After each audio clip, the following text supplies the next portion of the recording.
has scored 5 points in this opening set. Laksina brings them finally to set point.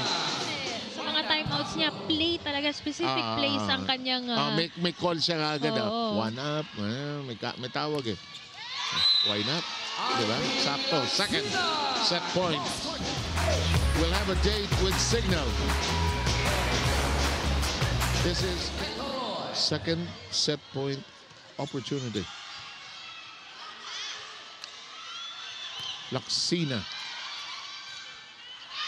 Uh-oh. Nearly lapsed there.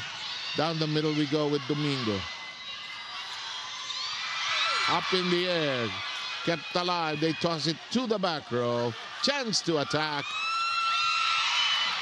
So Yud reaches for it. The crowd beginning to get into this. And that is cleanly hit. We're tied at 29. Look at the defense scrambling. And the Laksina. 30 all. Laksina. Neatly done.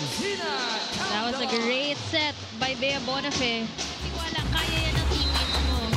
So, this is what happens when she focuses on her game. Her teammates are always ready to go for... Can they get this now after 6 set point opportunities? Good hand by Ravenna. Laksina. And look at this. Sakari finally ends that protracted battle. Point of the set, natin sa inyo, matagal bago ko nasabi ito. Point of the set brought to you by Myra. Be Vita brighter with Myra's vitamin-powered whitening lotion. Second set coming your way. Don't go too far away. This is